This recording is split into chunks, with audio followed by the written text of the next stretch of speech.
Hello, আসসালামু আলাইকুম। সবাই কেমন আছেন? আল্লাহর রহমতে ভালো আছেন। আপনাদের দোয়ায় আমিও ভালো আছি। চলে আসলাম আমার সংসারের ভিডিও নিয়ে। ভোট দিতে গিয়েছিলাম, ভোট দিয়ে আমাদের কেরানীগঞ্জে পড়েছিল। তো আমি ওখান থেকে ভোট দেওয়া এসে দেখলাম যে আমার ননদেরা সবাই আমাদের বাসায় চলে আসছে। তো ওনাদের যাত্রাবাড়ি ভোট যাত্রাবাতির জন্য চলে আসছে। তো এসে আমি এখন শর্টকাটে কি রান্না করব তো ভেবে পাচ্ছি না। তখন আমার শাশুড়িকে দেখতাম যে মাংস ছেঁচে তাড়াতাড়ি করে বসায় দিচ্ছে। এই ফাঁকে আমি একটু চা রান্না করে বিস্কিট দিয়ে মুড়ি ভর্তা বানিয়ে দিয়েছিল আমার জালে। তো ওটা ওরা খেয়ে নিয়েছে। তো আপা চলে যেতে চেয়েছিল, আমি চলে যেতে দেই নাই। বাসায় আমি এখানে মাংস ছেঁচে পুরোটাই মাংস ছেঁচে নিয়েছি, সব রকমের মশলা যেটা যেটা লাগে তা সব দিয়েছি, লবণও দিয়েছি, আদা রসুন বাটা, এটা হলো গরম মশলা বাটা, বাটা না ফাঁকিটা দিলাম। এটার আমি 3 চামচ, ছোট ছোট চামচে 3 চামচ দিলাম। তো এখন আমি দিয়ে দিলাম হলুদের গুঁড়ো, 2 চামচ হলুদের গুঁড়ো দিলাম, কারণ এটা তো ছেঁচে নিয়েছি আর কিছুই করব না। তো মরিচের গুঁড়ো দিয়ে দিলাম, আমার মরিচটা অনেক ঝাল, মরিচের 2 চামচ দিয়েছি।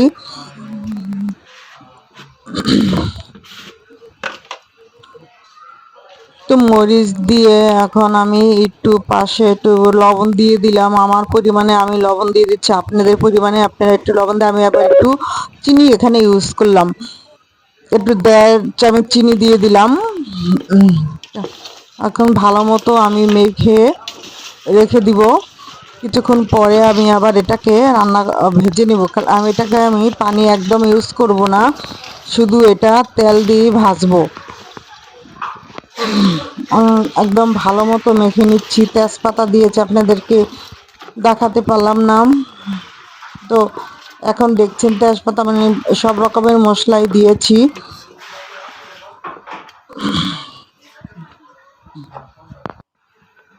দিয়ে আমি আবার একটু তেল দিয়ে দিলাম, তেল দিয়ে মাংসটাকে একটু হালকা হালকা হালকাভাবে তেল দিয়েছি, কারণ এটা তেল দিলে একটু ছাড়া ছাড়া হবে, একদম লেগে যাবে না। আবার তেলটা যখন দিলাম তখন আবার আমি একটু হাতে নেড়ে দিলাম মাংসগুলোকে, ভালো মতো আবার তেলটাকে মিশালাম। এইভাবেই আমার রান্নার আয়োজন চলছে। আর এভাবে আমি চুলার উপরে ভাত বসায় দিয়েছি। ভাত ডালও প্রায় হয়ে গেছে। যে ডালটা আপনাদেরকে আমি দেখছি আমি লবণ দিয়েছি কিনা, কিন্তু অনেক সময় আমি লবণ দিই না, ওর জন্য দেখলাম লবণ দিয়েছি নাকি। তো এখন আমার ভাতও রান্না শেষ, ডালও রান্না শেষ। আমি এটা একটু সরষের তেল দিলাম, সরষের তেল দেওয়ার পরে আগুন জ্বলে গিয়েছিল, কারণ চারপাশে একদমই ছিল। তো আমি পট করে একটা হড়া দিয়ে দিলাম, হড়া দিয়ে জালটা একটু কমিয়ে নিলাম। তখন যখন ঠান্ডা হয়েছে তখন আমি এবার একটু মাংসটাকে দিয়েছি। আমার সরষের তেল পরিমাণে একটু কম হয়ে গেছে, তার জন্য আমি আর একটু সয়াবিন তেল দিয়ে দিব। হালকা একটু কাঁচা জিরা দিয়ে দিয়েছি, ভাজা, মানে না বেটে একদম আস্তা জিরা দিয়ে দিলাম। এই রান্নাটা আমার শাশুড়ি খুবই করতো, তো খুবই ভালো লাগতো। এই যে রান্না, এখন আমি আস্তে আস্তে করে আমি মাংসগুলো দিয়ে দিচ্ছি। এটাকে সম্পূর্ণ আমি তেল ছাড়া, পানি ছাড়া এটাকে আমি রান্না করব, মানে একদম পানি এটার সাথে অ্যাড করব না। এটা মাংসের ভিতর থেকে যে পানিগুলো বের হয় সেই পানিগুলো দিব। আর আমি কিন্তু আপনারা দেখতে পাচ্ছেন অলরেডি আমি জাল কমিয়ে দিয়েছি।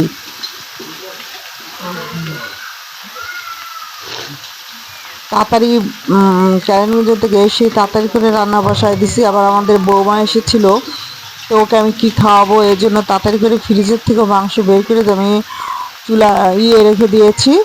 তাড়াতাড়ি আবার ছুটে হয়ে গেছে। তখন আমি তেল কল ছেড়ে রেখেছি। আর দেখেন আমি আস্তে আস্তে কিভাবে এটাকে উল্টিয়ে দিচ্ছি, কারণ সবগুলো যে সিদ্ধ হয় এর জন্য আমি মাংসটাকে আস্তে আস্তে করে উল্টিয়ে দিচ্ছি। তারপর আপনারাও চাইলে এরকম ভাবে ঘরোয়াভাবে এই রান্নাটা করতে পারেন, এটা একদম ইজি সহজ পদ্ধতি, তা আবার হয়ও তাড়াতাড়ি।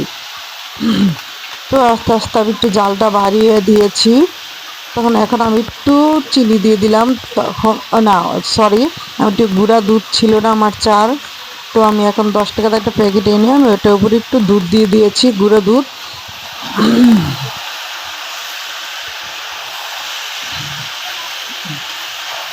এটা আমি আস্তে আস্তে করে লাড়া দিয়ে উল্টে দিলাম, আর দেখেন প্রায় একদম আমি কিন্তু পানি একদম দিইনি, আপনারা দেখতে পাচ্ছেন আমি কিন্তু পানি দিচ্ছি না, আর আমার কড়াইতেও পানি নেই। তো এটাকে আমি চুলার জালটা নিভিয়ে এটার ভিতর থেকে পানি মাংসটার ভিতর থেকে বের হয়ে আসবে, যখন নাকি আমি আরেকটু জাল কমিয়ে দিব, তখন আমার প্রায় মাংসটা ভাজা ভাজা হয়ে গেছে। আমি একটু জালটাকে এখন বাড়িয়ে দিলাম যে তাড়াতাড়ি একটু হয়ে যাক, এবার দিয়ে ওদেরও দেরি হয়ে যাচ্ছে, চলে যাবে বাসা বলছে। আমি তো আপাকে না খাওয়ায় দিবই না, কারণ আপা আমাকে কখনো না খাওয়ায় আপাদের বাসার থেকে আমাকে আসতে দেয় না, এই জন্য আমিও একটু তাড়াতাড়ি করে নিলাম। তো ছোটো আপুকেও আমি থাকতে বলেছিলাম, যেটা উত্তরে থাকে, উনি আবার চলে গেছে শুধু চার বিস্কিট মুড়ি ভর্তা খেয়ে।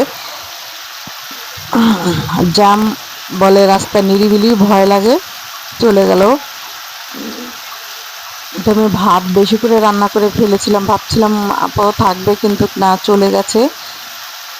তো আস্তে আস্তে আমি ভাজাটা আমার প্রায় হয়ে যাচ্ছে, ভেজে নিচ্ছি আমি। এটা একদম ভাজা ভাজা হয়ে আর ঢেকে দিলে এই পানিটাকে বের হবে, তখনই আস্তে ইনশাল্লাহ হয়ে যাবে। এখন আমি একটু সবার শেষেই কিন্তু আমি কাঁচামরিচটা দিলাম, যেটা কাঁচামরিচের গ্রামটা আসার জন্য শুধু দিলাম।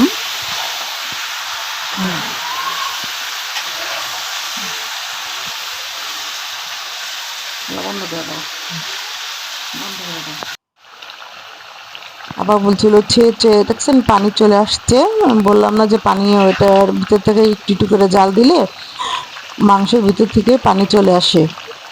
তো দেখেন পানিও চলে আসছে, আমার এদের খাবারও ওরা বলতেছে চলে যাবে চলে যাবে, আমি একটু অনেক করে বসায় রেখেছিলাম।